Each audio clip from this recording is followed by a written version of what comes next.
ઓમ નમો ભગવતે વાસુદેવાય. શ્રીમદ્ભાગવત મહાપુરાણ, નવમો સ્કંદ, 7મો અધ્યાય. રાજા ત્રિશુંક અને હરિશ્ચંદ્રની કથા. શ્રી સુખદેવજીએ કહ્યું, પરીક્ષિત, હું વર્ણન કરી ચૂક્યો છું કે માંધાતાના પુત્રોમાં સૌથી મોટા અંબરીશ હતા. તેમના દાદા યુવનાશ્વે તેમને પુત્ર રૂપે સ્વીકારી લીધા. તેમનો પુત્ર થયો યૌનાશ્વ અને યૌનાશ્વનો હારિત. માંધાતાના વંશમાં આ 3 અવાંતર ગોત્રના પ્રવર્તક થયા. માંધાતાના બીજા પુત્ર પુરુકુત્સ સાથે નાગોએ પોતાની બહેન નર્મદાનું લગ્ન કર્યું હતું. નાગરાજ વાસુકીની આજ્ઞાથી નર્મદા તેના પતિને રસાતલમાં લઈ ગઈ.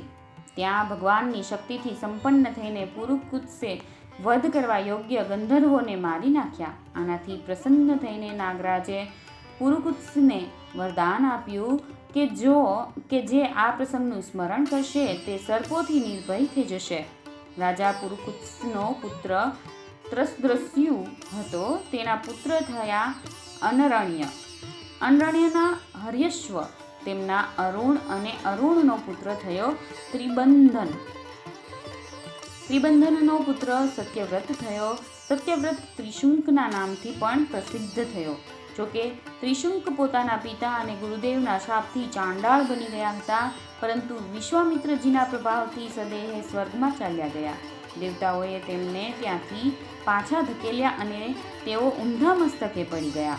પરંતુ વિશ્વામિત્રજીએ પોતાના તપોબળથી તેમને આકાશમાં જ સ્થિર કરી દીધા. તેઓ આજે પણ આકાશમાં લટકી રહેલા દેખાય છે. ત્રિશંકુના પુત્ર હતા હરિશ્ચંદ્ર. તેમના માટે વિશ્વામિત્ર અને વશિષ્ઠ એકબીજાને શાપ આપીને પક્ષી થઈ ગયા અને ઘણા વર્ષો સુધી લડતા રહ્યા. હરિશ્ચંદ્રને કોઈ સંતાન ન હતું, તેથી તેઓ બહુ ઉદાસ રહ્યા કરતા હતા. નારદજીના ઉપદેશથી તેઓ વરુણ દેવતાના શરણમાં ગયા અને તેમને પ્રાર્થના કરી કે પ્રભુ, મને પુત્ર પ્રાપ્ત થાય. મહારાજ, જો મારે ત્યાં વીર પુત્ર થશે તો હું તેના દ્વારા તમારું યજન કરીશ. વરુણ દેવે કહ્યું, સારું. ત્યારે વરુણ દેવની કૃપાથી હરિશ્ચંદ્રને રોહિત નામનો પુત્ર થયો. પુત્ર થતાં જ વરુણ દેવે આવીને કહ્યું, હરિશ્ચંદ્ર, તમને પુત્ર પ્રાપ્તિ થઈ ગઈ. હવે તેના દ્વારા મારું યજન કરો. હરિશ્ચંદ્રે કહ્યું, હવે આપનો આ યજ્ઞ પશુ એટલે કે રોહિત 10 દિવસથી ઉપરનો થઈ જશે ત્યારે તે યજ્ઞને યોગ્ય થશે. 10 દિવસ વીતી ગયા પછી વરુણે આવીને કહ્યું, હવે મારો યજ્ઞ કરો. હરિશ્ચંદ્રે કહ્યું, જ્યારે તમારા યજ્ઞ પશુના મુખમાં દાંત આવશે ત્યારે તે યજ્ઞને યોગ્ય થશે. દાંત નીકળ્યા પછી વરુણે કહ્યું, હવે આના દાંત આવી ગયા છે, મારો યજ્ઞ કરો. હરિશ્ચંદ્રે કહ્યું, જ્યારે આના દૂધના દાંત પડી જશે ત્યારે આ યજ્ઞને યોગ્ય થશે. દૂધના દાંત પડી ગયા પછી વરુણે કહ્યું, હવે આ યજ્ઞ પશુના દાંત પડી ગયા છે, મારો યજ્ઞ કરો. હરિશ્ચંદ્રે કહ્યું, જ્યારે તેના બીજી વારના દાંત આવી જશે ત્યારે આ પશુ યજ્ઞને યોગ્ય થઈ જશે.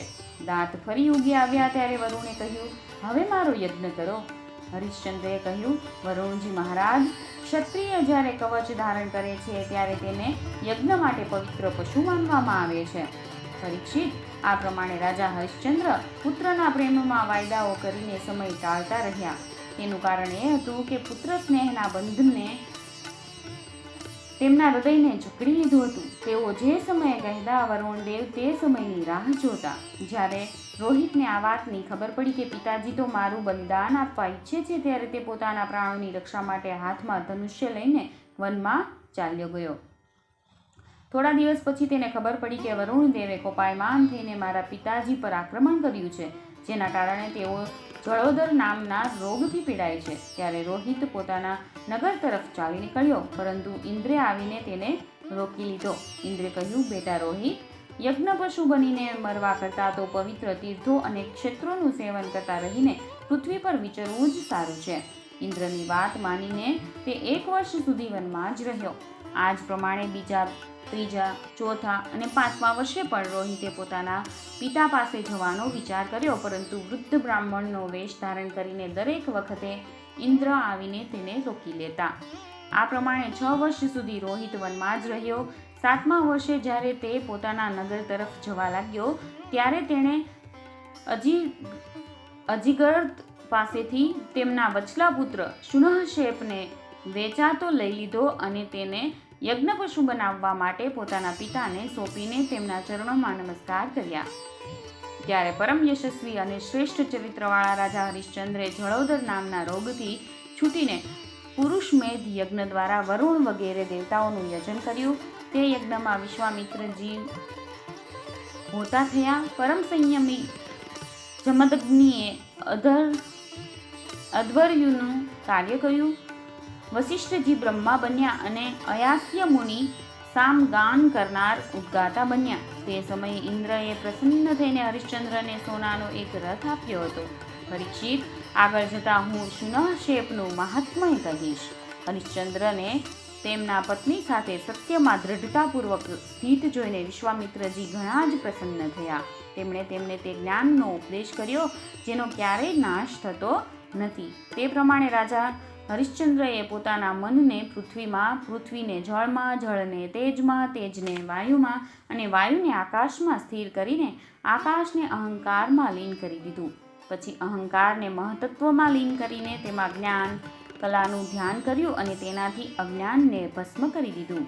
ત્યાર પછી નિર્વાણ સુખની અનુભૂતિથી તે જ્ઞાન કલાનો પણ પરિત્યાગ કરી દીધો અને સઘળા બંધનોથી મુક્ત થઈને તેઓ પોતાના તે સ્વરૂપમાં સ્થિત થઈ ગયા જેનું ન તો કોઈ રીતે વર્ણન કરી શકાય છે કે ન તો તેના વિશે કોઈ પ્રકારનું અનુમાન પણ કરી શકાય છે.